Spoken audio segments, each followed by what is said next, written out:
Hello, it's Keith here, and this is lesson 5 of my x86 assembly programming tutorials. Now, we've been looking at various things, we've done some mathematics, some work with the stack, but of course we've got a lot of very simple commands that we've just not had time to cover yet. And we're going to be going over quite a few very useful ones that really we need to know. They're very, very important commands. And today we're going to be looking at logical operations. These are basically things that work at the bit level, and we're going to also look at some shifting and also discuss the flags. So a lot of very important commands today that you're probably familiar with to some extent if you've done assembly before, but I'm going to assume you haven't done any assembly in the past. We're going to really discuss them in a very simple way, and we're going to, of course, look at some examples as we always do, and so hopefully that will help you out if this is something that you're not familiar with. Okay, so first we're going to discuss logical operations like AND, OR and XOR. Now these I think maybe a lot of you are familiar with, but as I say, we'll just go over them even if you're not. Well, let's think of these commands, and let's think of a command like the AND command. Now, a command like this will take two parameters, and each of these will either be 1, true, or 0, false. And what the AND command says is if the parameter 1 is 1 and the parameter 2 is 1, then the result will be 1. Otherwise, it will be 0. Now, of course, if you think of AND, well, if parameter 1 is 1 and parameter 2 is 0, then they aren't both 1, so the result will be 0. And you can see this represented in this truth table here. You can see we've got our destination register here, and we've got our extra parameter here, and if they're both 1, then the resulting bit will be a 1 here. But if either one is a 0, or if both are 0, of course, then the result will be a 0. Now, we're just looking at a single bit here, but this is going to be performed on the entire register, whether it's an 8-bit register or a 16-bit register. So it's not that it's just working at a single bit. It's just for simplicity, we're looking at it the bits, and we'll see that that is expanded out across the entire nibble and word of the registers. Okay. Now, AND will apply a 1 when both of these source parameters are 1 and will return 0 in all of the cases. Or, of course, well, it sounds very logical, if the first parameter is 1 or the second parameter is 1, then the result is going to be 1. And you can see that again just here. If either parameter is 1 here, you can see a 1 is returned. But if neither parameter is 1, then there is a 0 returned. XOR is an inversion operation. It's also called EOR on some systems. Basically what it does, it takes our destination register and then it takes the bits of the parameter, and where the bits of the parameter are 1, the bits in the destination register are inverted. When they're 0, they're left unchanged, and you can see that just here. If we pass in a 1 and the parameter has a 1, then that 1 is converted to a 0. If we pass in a 0 and the parameter is 1, then it's converted to a 1. But if the parameter is 0, then the original register values are passed through unchanged, and that's what XOR does. Now, the x86 has an extra one called NOT, and what NOT does is it actually just flips all of the bits, so it's quite handy, and that doesn't take a second parameter. Now, it's quite curious, but in a lot of cases the AND and the OR commands are actually used for setting or clearing bits. If you think about it, because of the way AND works, if we set a bit to 1, then what we're effectively saying is I want to keep that bit of the original parameter, whatever it was. So in this case here, you can see we've got these 4 bits here that are being ANDed, and these 4 bits are left unchanged from the source to the destination. But what we're effectively saying is set these bits to 0, whatever they were in the source parameter. So there's a kind of, this part was kept because they were 1, and this part was cleared because they were 0. So the AND command can be used for clearing bits or effectively keeping certain bits. The OR command is the opposite. The bits that are left as 0 will be unchanged, and the bits that are 1 in the parameter will be forced to 1. So it's effectively saying set these bits to 1 and leave these bits unchanged. So AND and OR are very handy for setting and clearing certain bits within our register if we need to do that. XOR, of course, is flipping bits, so if we need to invert some of the bits in a register, then we can use it to do that. Now, back in my Z80 series, I had a visual representation of this. I'm not going to do that at this stage in this tutorial. We're just going to look at the numeric representation, but I've put it here just as a effective way of showing you how a black and white screen would be affected by these commands. So if you think of a piece of text in 1 bit per pixel here, this test message here, and then we were to use this bit mask, which will create these vertical stripes pattern here. Well, if we XOR, you will see that the letters have been inverted, and of course the blank background, where the pattern was applied. The AND command, where there was the highlighted the 1 bits here, those parts of the letters have been kept and the other parts have been cleared. Again, exactly the same as I described just here. Whereas the OR command has set the pixels irrespective of what was behind there before, but the parts that were 0, these blank bits here in these lines, you can still just see the bits of the letters showing through. So this is how these commands would affect a visual representation. Now we are going to see a visual representation, but we're not going to see it in pixels, we're going to see it in numbers. So let's go over to today's example and let's see that in action. Okay, so as always, I've got my example for today here. We've got a variety of commands and we're going to be running them on DOS as usual. So the first one we're going to be doing is basically what we've just described. We're going to be loading some test values into some registers. We're going to do an AND command, then we're going to do an OR command, we're going to do an XOR, inverting the bits, then we're going to flip all of the bits, and we are finally going to do a negation. And that's a slightly different command to a NOT, because that's going to convert a positive number into a negative number. I've discussed those before, but we will briefly go over it again. Okay, so here's the results, and now what we'll do is we'll just go through each line and we'll discuss what's actually happened. So here's our first line here. You can see AX was 1, 2, 3, 4 and BX was 0, and that's the result of these commands here. Next, what we've done is we've loaded BX with FF10 in hexadecimal, and we've ANDed that value with AX, changing the value AX. Remember, the left-hand part is always the destination. So you can see that AX started as 1, 2, 3, 4, but then this operation has occurred and it's now 1, 2, 1, 0. Now, the reason for that is, if you remember our bits, where the bits are 1, which an F is effectively 4 bits that are all 1, that when our bits are 1, the parameter is unchanged. So 1 and 2 are unchanged because these bits were all 1. Now, the 3 has been converted to a 1 because of this bit 1 here. Now, the 3 you can see just here. These were the 2 bits that make up the 3, but the bit is now been changed to a 1 because this bit has been cleared to 0 because of that nibble there. And then finally, this bottom nibble here has been changed to 0 because, again, we've got a 0 here in our parameter, and the AND will clear the bits where the bits in the parameter are 0. So that's why we've had that change there. Now next, we've used the parameter 7081 and we've ORed that with the remaining value in AX. So AX was now 1210, but we've then ORed in 7081. Now you can see here that these 3 bits have now been set because that 7 has been applied to the top nibble, changing the 1 to a 7. Now the next nibble was a 0, and so these bits you can see here have been completely unchanged, and that's why we've still got that 2 there. But then the 8 has been applied here, and you can see here that the 8 bit is here, but also, because it's an OR, this bit has travelled through as well. So that's become a 9. You see these 4 bits here, those are a 9. And then the 1 has been applied because it's an OR, and so that has transferred through here as well. And that's why 1210 has become 7291 because of that ORing of 7081. Okay.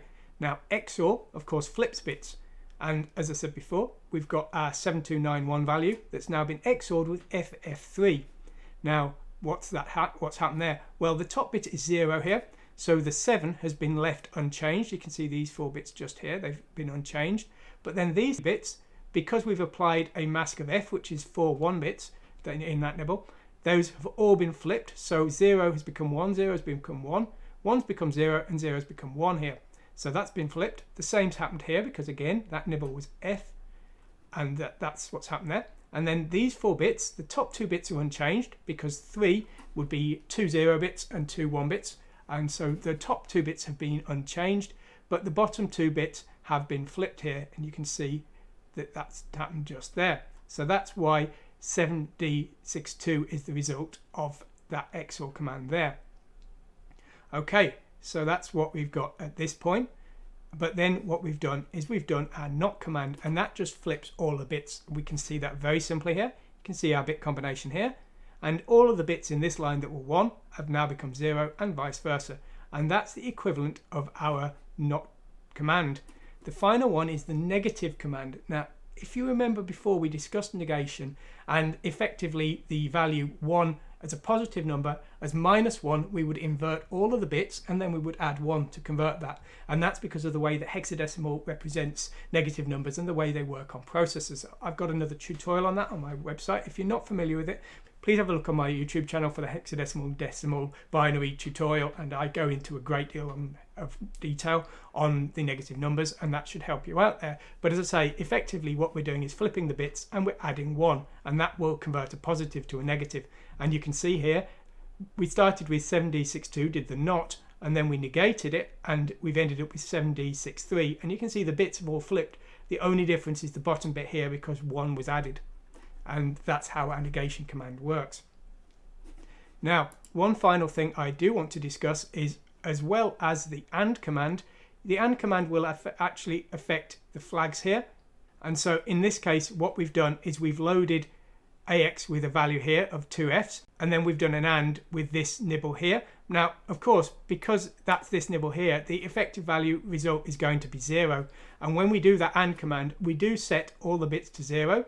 And we also set the flags. Now there may be cases where you want to test a series of bits to see if they are all 0 or not, and we might want to do the effect of an AND command, but we may not want to change the register in the process, and that's why we've got this test command here.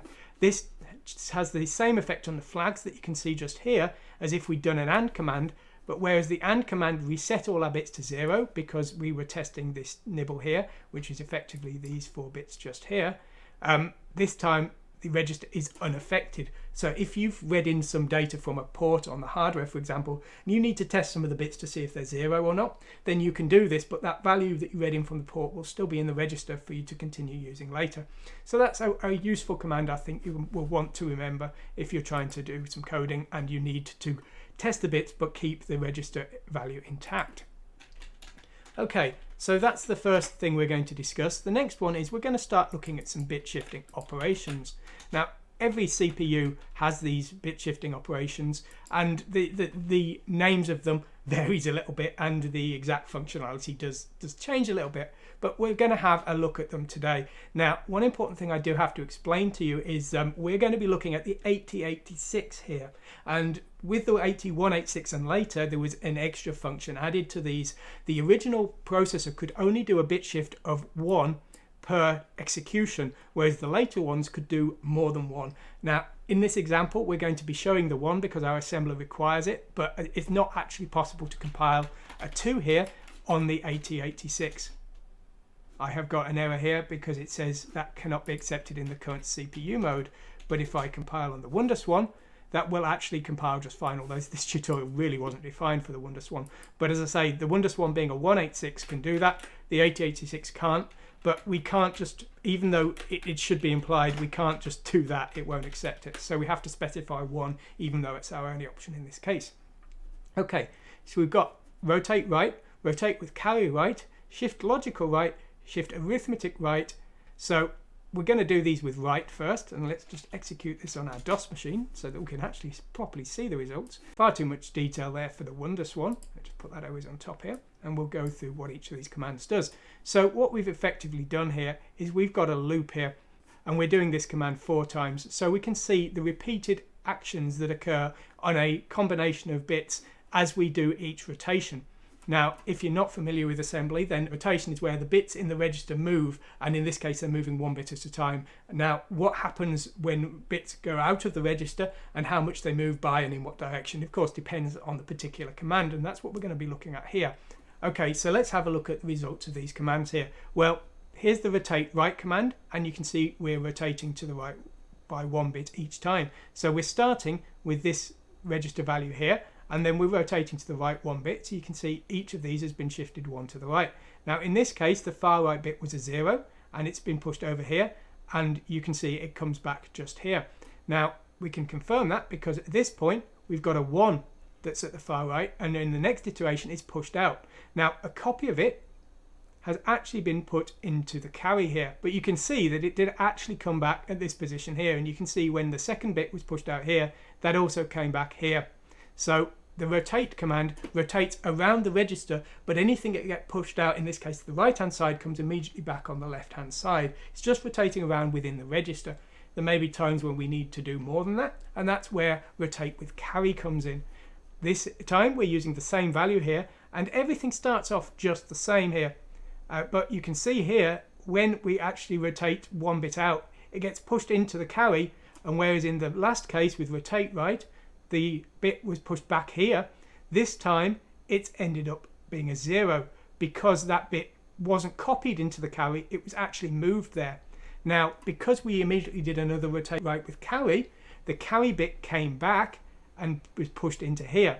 But you can see the result is different. And again, it's because the carry is effectively being used as the 17th bit in this case of the 16-bit operation. So if we manually set the carry when we did this rotate, we would actually see the same result. We would see that carry bit being pushed in. And I can actually just confirm that for you if we just do a little test here and we do stc here. We'll discuss that command in just a moment. Well, what have I done there? Well, I've actually forcibly set the carry after each test. So you can see here the first time the carry was 0, but then I've forced the carry to be 1 just before the rotation, and so all the new bits that are being pushed in are now 1s. And that's the kind of thing we might want to do with this operation. Because we can actually set or clear the carry before the rotation, we can use it to push bits of our choosing into the register. We can also use it to move a couple of bits out of one register and into another through the carry as a sort of in-between point.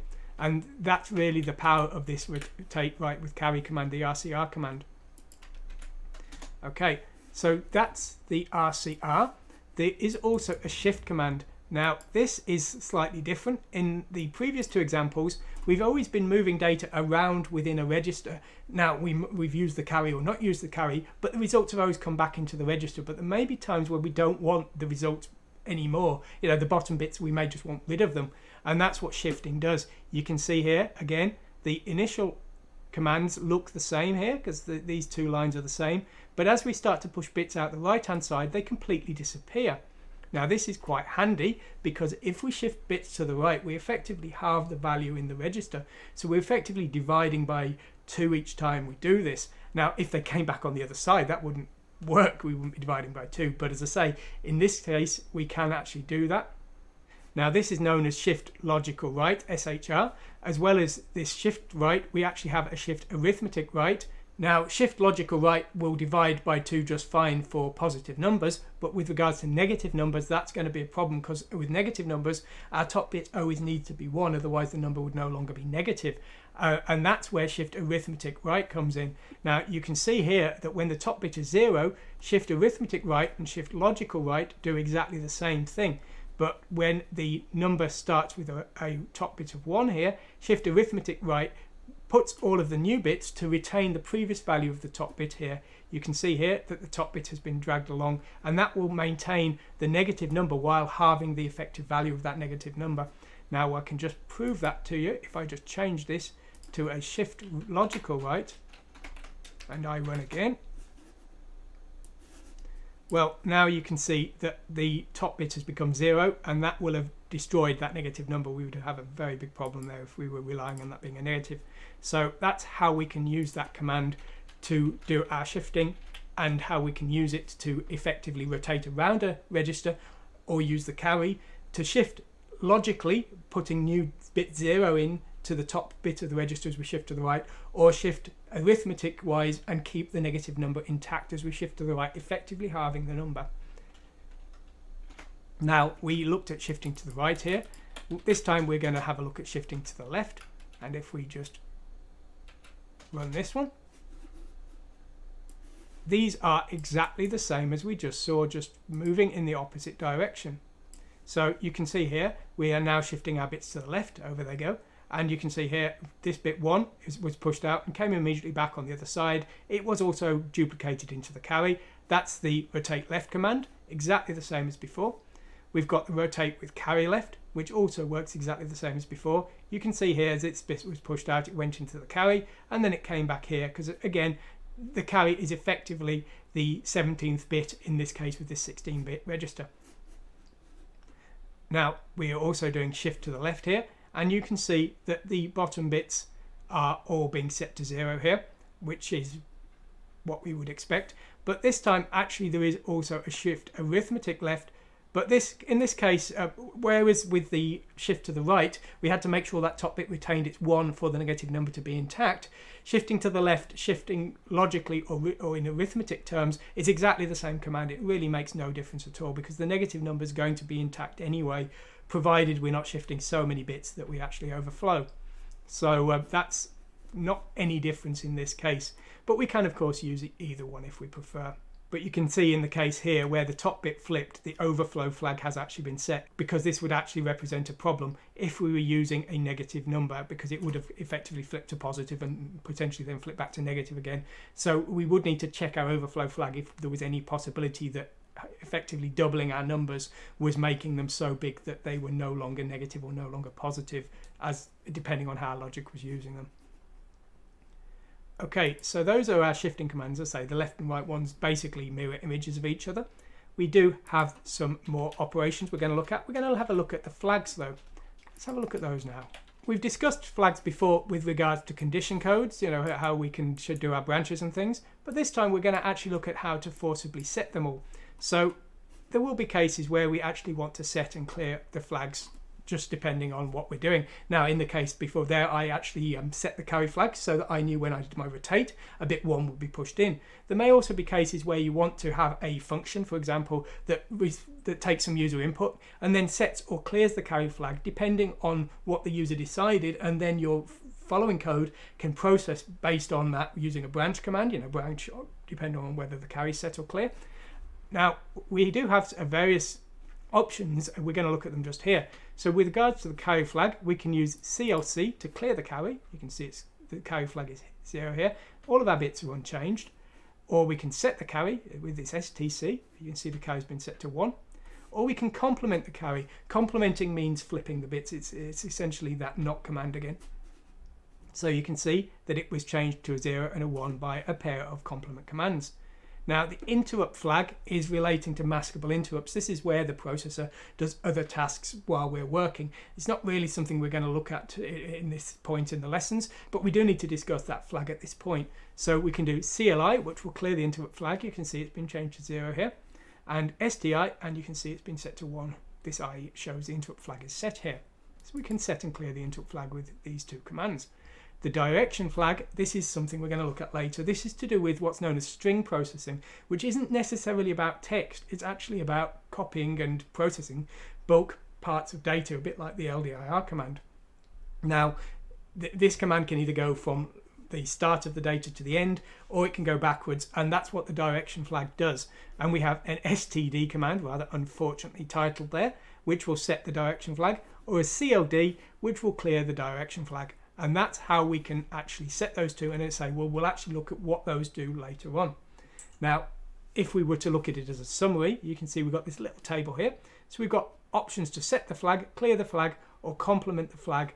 And you can see that we've got them just there. So we don't have as much option with interrupt and direction. Now, there are, of course, a lot of other flags, but there isn't any particular command to actually set and clear the other ones. So what you're going to have to do is potentially do a push and a pop of the flags and push them into another register, or change them with an AND or an OR command, and then pop them back into the flags. And that will allow you to change the other ones. You may also be able to use the SAHF command, but that doesn't allow for the full range of flags to be changed. So as I say, there are some other options, but this isn't going to be something you're going to really need as a beginner, so to speak. You know, it's going to be mainly the carry flag you need to set probably. So hopefully those will be able to help you out and get the basics done for you. So that's actually all we're going to cover today. I think this lesson was a little bit shorter, but we've covered some really important commands that it just hasn't sort of fit into the lesson structure. But that's now we've got over that, and hopefully that will help you out. Of course, there are lots more tutorials coming, so you know, please like and subscribe and all that kind of thing. And if you're interested, I've got a forum, so please go to the Chibi Akima's website and check out the forum, and you can just chat about programming or chat about retro games or whatever you want. Anyway, I hope you've enjoyed this today. Thanks for watching today, and goodbye.